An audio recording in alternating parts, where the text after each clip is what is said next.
अस्सलाम वालेकुम। इस वीडियो के अंदर हम KNN जो एल्गोरिदम है उसका फर्स्ट डिमॉन्स्ट्रेशन देखने जा रहे हैं। इसके लिए हम सबसे पहले कुछ लाइब्रेरीज जो हैं उनको इंपोर्ट कर लेते हैं। सबसे पहले हम जो है वो पांडास और नमपाई को इंपोर्ट कर लेते हैं।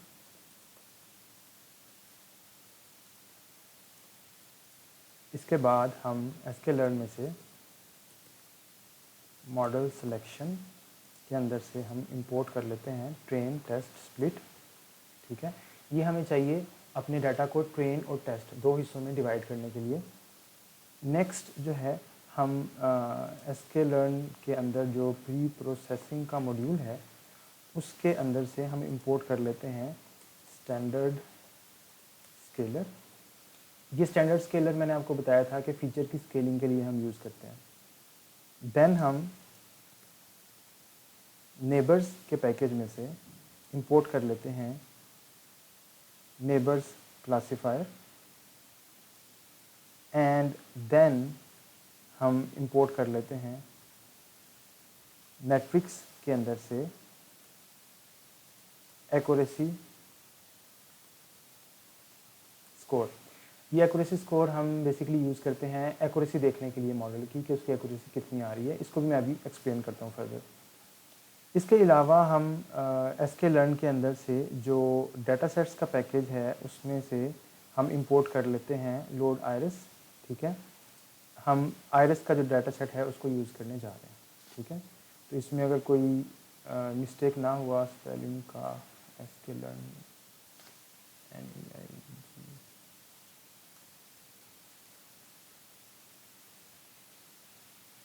स्पेलिंग के काफ़ी मिस्टेक्स हो गए जी। तो इस तरह से हमारे पास जो हैं वो सारे जो पैकेजेस हैं वो हमने लोड कर लिए। ठीक है, अब सबसे पहले हम आयरिस का डाटा सेट जो है वो लोड कर लेते हैं। sklearn लाइब्रेरी के अंदर काफ़ी सारे जो डाटा सेट्स हैं वो आपके लिए अवेलेबल हैं, उनको आप जस्ट यूज़ कर सकते हैं। आपको कोई CSV फाइल अलग से नहीं चाहिए होगी, डाउनलोड करने की ज़रूरत नहीं है, तो मैं उसी को यूज़ करने जा रहा हूँ। तो ये आपके पास भी अवेलेबल होंगे। सबसे पहले मैं आयरिस डाटा सेट जो है उसको लोड कर लेता हूँ। उसके लिए मैं क्या करूँगा, जो मैंने ऊपर फंक्शन इंपोर्ट किया है उसको कॉल कर लूँगा, दैट्स इट। ठीक है, अगर मैं यहाँ पे टाइप देखूँ, type of iris data set, तो ये बता रहा है जी कि ये जो है इसकी टाइप बंच है। ठीक है, बंच जो है ये एक डिक्शनरी लाइक ऑब्जेक्ट होता है। इसमें कीज़ और वैल्यूज़ पड़ी होती हैं, यानी हर की के अगेंस्ट एक वैल्यू पड़ी होगी। अगर मैं इसकी कीज़ देखूं, यहाँ पे मैं इसको कॉपी कर लेता हूँ और यहाँ पे इसकी कीज़ यहाँ पे देता हूँ, तो ये बताएगा जी कि इसके अंदर जो है वो डाटा पड़ा हुआ है, इसके अंदर टारगेट पड़ा हुआ है, फ्रेम है, टारगेट नेम्स हैं, डिस्क्रिप्शन है, फीचर नेम्स हैं, फाइल नेम है और डाटा मॉड्यूल है। ठीक है, मैं इसमें फॉर एग्ज़ाम्पल इस डाटा की डिटेल्स को देखना चाह रहा हूँ कि डाटा को थोड़ा सा डिस्क्रिप्शन मुझे मिल जाए कि ये किस तरह का डाटा है। तो उसके लिए यहाँ पे ये देखें, ये डिस्क्रिप्शन का ये शॉर्ट फॉर्म यहाँ पे अवेलेबल है। तो मैं यहाँ पे आयरिस डाटा सेट डॉट करके उसको एक्सेस कर सकता हूँ। ठीक है, जितनी भी ये कीज़ हैं इनको मैं डॉट करके एक्सेस कर सकता हूँ। तो मैं इसकी डिस्क्रिप्शन को एक्सेस करता हूँ और इसको रन करता हूँ, तो ये कुछ इस तरह से आ रही है। तो ये इसमें कुछ प्रॉपर तरीके से ये डिस्प्ले नहीं हो रही, तो यहाँ पे मैं पहले प्रिंट करवा देता हूँ। अच्छा जी, अब आप देखें कि ये क्लियरली आपको नज़र आ रहा है इस डाटा सेट की डिस्क्रिप्शन कि आयरिस डाटा सेट जो है वो प्लान डाटा सेट है। उसके अंदर जो है वो इतने टोटल इंस्टेंसेस या एग्जांपल्स हैं, 150 हैं, 50 in each of the 3 classes हैं, 4 न्यूमेरिक एट्रीब्यूट्स हैं इसके अंदर। ठीक है, और एक प्रोडक्टिव एट्रीब्यूट है। एट्रीब्यूट जो है वो सेपल लेंथ इन सेंटीमीटर है, विड्थ है, पेटल है, पेटल की लेंथ और विड्थ है। और इसी तरह से क्लासेस जो हैं वो आयरस, सिटोसा, वर्सिकलर और वर्जिनिका है। ठीक है, इनकी जो स्टैंडर्ड डेविएशन है, मिन मैक्स वगैरह, ये सारी इन्फॉर्मेशन आपको इसकी डिटेल में सारी इन्फॉर्मेशन जो है वो मिल रही है। रेफरेंसेस भी इवन इसमें इंक्लूडेड है। ठीक है, तो ये हमें डिस्क्रिप्शन मिल गई। अगर हम इसमें देखना चाहेंगे जी कि इसमें इस डाटा सेट के अंदर ये टारगेट नेम्स जो हैं ये क्या हैं, तो यहाँ पे मैं अगर लिखूँ जी टारगेट नेम्स, तो यहाँ पे आ रहा है जी कि 3 टारगेट नेम है, सिटोसा है, वर्सिकलर है और वर्जिनिका है। ठीक है, इसी तरह से फीचर नेम्स हैं, ठीक है। यहाँ पे अगर मैं लिखूँ iris data set dot feature names, तो वो 4 फीचर्स आ रहे हैं। तो कहने का मकसद है कि आप इस डाटा को इस तरह से जो है ना वो एक्सप्लोर कर सकते हैं, ठीक है। इसके देख सकते हैं फीचर्स क्या हैं, इसकी डिस्क्रिप्शन किस तरह से है, क्या इन्फॉर्मेशन इसके अंदर जो है वो अवेलेबल है। इसी तरह से अगर मैं डाटा को देखना चाहूँ तो मैं उसकी शेप देख सकता हूँ, डाटा डॉट शेप। तो इसमें मुझे पता चल रहा है कि मेरा जो डाटा है ना वो एक मैट्रिक्स है जिसे मैं एक्स कहता आ रहा हूँ, और वो एक्स जो है उसमें 150 रोज़ हैं और 4 कॉलम्स हैं, ठीक है। तो ये क्लियरली आपको समझ आ गई होगी कि 150 रोज़ का मतलब है कि 150 एग्जांपल्स हैं फ्लावर्स की जो उनकी मेजरमेंट्स हैं, और 4 जो हैं उनकी सेपल और पेटल की लेंथ और विड्थ है, ठीक है। इसी तरह से अगर मैं iris data set dot target जो है उसको रन करता हूँ तो कुछ इस तरह से आ रहा है, ठीक है। अब देखें आल्दो जो टारगेट नेम्स हैं वो सिटोसा, वर्सिकलर और वर्जीनिका हैं, लेकिन यहाँ पे जो टारगेट है उसकी वैल्यू 0, 1 और 2 है, ठीक है। तो ये बेसिकली उसके जो हैं वो कॉलम्स जो इंडेक्सेस हैं वो आ रहे हैं, यानी सिटोसा जहाँ पे है उसका 0 इंडेक्स यहाँ पे आ रहा है, वर्सिकलर 1 पोजीशन पे है तो वो 1 से डिनोटेड है। तो ये बेसिकली यूँ कह लें कि लेबल्स हैं या क्लासेस हैं जिसको हम टारगेट भी कहते हैं इसकी टर्मिनोलॉजी के अंदर। तो टारगेट कह लें, लेबल कह लें या क्लास कह लें। तो अब हमारे पास डाटा जो है वो आ चुका है। हम क्या करते हैं, हम इसको जो है एक फॉर एग्जांपल अगर हम इसको एक डाटा फ्रेम में स्टोर करवाना चाह रहे हैं तो वो हम कैसे करवा सकते हैं। Iris data frame is equal to P D dot data frame, and उसमें हम क्या करते हैं iris data set dot data दे देते हैं, और कॉलम्स हम उसे बता देते हैं जी कि ये आयरस डाटा सेट के जो फीचर नेम्स हैं ना वो हमारे कॉलम्स हैं, ठीक है। तो ये कहता है जी कि फीचर नेम्स जो हैं उसका एम इस्तेमाल होना चाहिए। तो इसको अब इस पर हम हेड अप्लाई कर सकते हैं कि जी हेड टॉप मुझे 5 दिखा दो, ठीक है। तो ये देखें ये मेरे पास उसी तरह से डाटा जो है वो आ रहा है। अच्छा, अगर मैं इस डाटा को विजुलाइज करना चाहूँ तो थोड़ा सा हम विजुलाइज भी इसको कर लेते हैं मेरे ख्याल में। Import seaborn as SNS, seaborn की लाइब्रेरी को हम इंपोर्ट कर लेते हैं। देन हम एसएनएस डॉट स्कैटर प्लॉट बनाते हैं, और स्कैटर प्लॉट में हम डाटा दे देते हैं आयरस का जो डाटा फ्रेम है हमारा वो दे देते हैं, और इसमें एक्स जो है वो हम स्पेसिफाई कर देते हैं जी कि वो सेपल लेंथ है,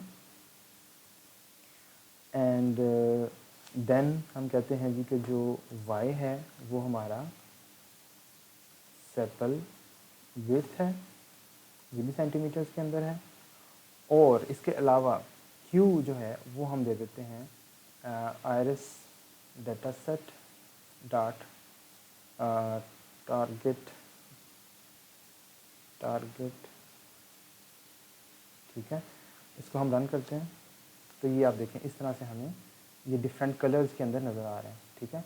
तो ये ह्यू का क्या मतलब होता है, ह्यू का ये मतलब है कि 50 पॉइंट्स में जो 0 आ रहे हैं, जो 1 आ रहे हैं और जो 2 आ रहे हैं वो डिफरेंट कलर्स के अंदर वो ऑटोमेटिकली आपके लिए रिप्रेजेंट कर देता है, ठीक है। तो यहाँ पे ये हमें स्कैटर प्लॉट भी इसका जो है वो नज़र आ गया।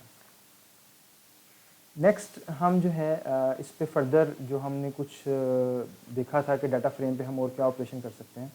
हम देख सकते हैं जी कि डाटा फ्रेम जो है हमारा आयरस का उसके अंदर किस तरह की इंफॉर्मेशन अवेलेबल है, ठीक है। किस तरह के कॉलम्स हैं, क्या वो इंटीजर हैं, फ्लोट हैं, किस तरह की इंफॉर्मेशन उसके अंदर अवेलेबल है। हम इसको जो है वो डिस्क्राइब इस पर अप्लाई कर सकते हैं, डिस्क्राइब का फंक्शन जो हमें बताएगा कि इनका काउंट क्या है, min max standard deviation percentiles वगैरह जो है वो बताएगा।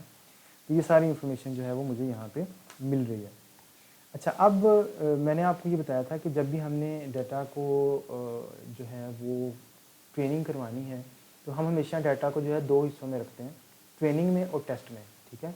तो यहाँ पे मैं क्या करूँगा, सबसे पहले अपने डाटा को 2 हिस्सों में डिवाइड करूँगा ताकि एक पे मैं मॉडल को ट्रेन करवा लूँ और दूसरे पे उसकी परफॉर्मेंस को टेस्ट कर सकूँ।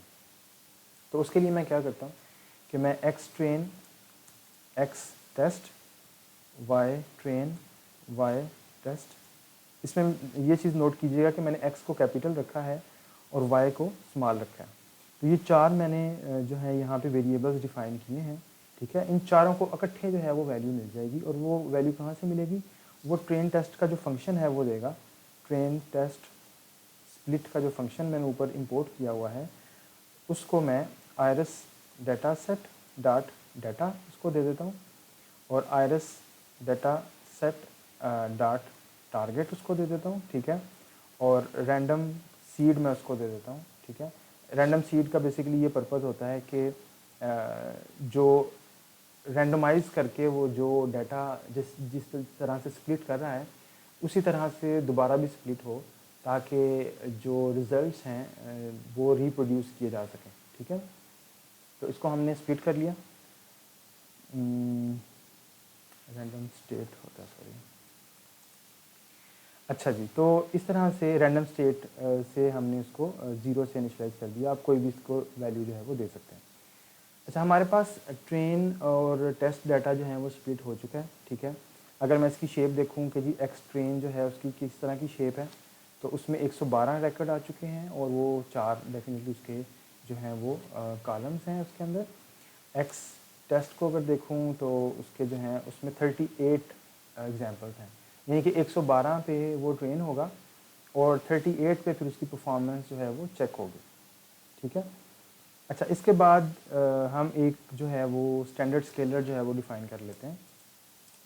स्टैंडर्ड स्केलर, ठीक है। इसका एक इंस्टेंस बना लेते हैं हम, और इसको हम जो है एक्स ट्रेन जो है उसको एस एस डॉट, इसका फिट ट्रांसफॉर्म का फंक्शन होता है। ये क्या करेगा, ये आपके एक्स ट्रेन के जितने भी फीचर्स हैं उन सब को जो है वो स्टैंडर्ड स्केल में ले आएगा, यानी हर फीचर का वो मीन और स्टैंडर्ड डेविएशन निकालेगा, और उसको मीन से डिफरेंस करके और स्टैंडर्ड डेविएशन से डिवाइड करके उस फीचर के वो नया एक फ़ीचर बना देगा। इसी तरह से वो 4 अगर फीचर हैं तो 4 नए फीचर जो है हमारे पास आ जाएंगे, ठीक है। तो इस तरह से हमारे पास ये एक्सट्रीम जो है वो स्केल हो जाएगा। इसी तरह से हम जो है वो एक्स टेस्ट जो है उसको भी स्केल कर लेंगे। तो एक्स टेस्ट जो है उसको हम एस एस डॉट ट्रांसफॉर्म करेंगे, ठीक है। यहाँ पे ये चीज़ आपने हमेशा जहन में रखनी है कि प्री प्रोसेसिंग के अंदर जब आप डाटा को ट्रेनिंग के ऊपर जो है वो परफॉर्म कर रहे हैं प्री प्रोसेसिंग, तो फिर आप फिट ट्रांसफॉर्म यूज़ करते हैं, ठीक है। लेकिन जब आप टेस्ट डाटा पे उसको अप्लाई करते हैं उसी स्केलर को, तो फिर आप सिर्फ ट्रांसफॉर्म अप्लाई करेंगे, अदरवाइज़ वो आपका डाटा प्रॉपरली जो है वो नहीं होगा, स्केल नहीं होगा या प्री प्रोसेस नहीं होगा, ठीक है। तो यहाँ पे हम जो है इसको एक्स टेस्ट दे देते हैं। तो हमारे पास एक्स ट्रेन और एक्स टेस्ट जो डाटा है वो दोनों जो हैं वो अब स्केल हो चुके हैं 0 और 1 के दरमियान। 0 और 1 के दरमियान नहीं, ये बेसिकली स्टैंडर्ड स्केलर है, तो उसका मीन 0 हो चुका होगा सारे फीचर्स का, और स्टैंडर्ड डेविएशन जो है वो 1 हो चुकी होगी। ओके, सो अब हम जो है अपना क्लासीफायर यहाँ पे उसका इंस्टेंस बनाते हैं, के नेबर्स क्लासीफायर, और इसमें हम नंबर ऑफ़ नेबर्स बता देते हैं कि जी 3 नेबर्स हैं हमारे, ठीक है, जिसकी बेस पे हमने डिसीजन लेना है, और मैट्रिक उसमें जो है वो मिन कोस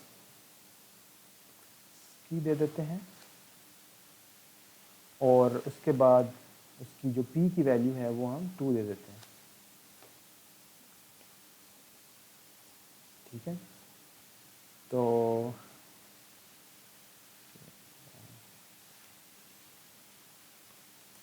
अच्छा जी, इसके बाद नेक्स्ट हम क्या करेंगे, हम इस एल्गोरिदम को ट्रेन करवाएंगे, ठीक है। एक्स ट्रेन और उसके जो लेबल्स हैं वो इसको दे देंगे। तो ये जो मॉडल है अब ये ट्रेन हो चुका है।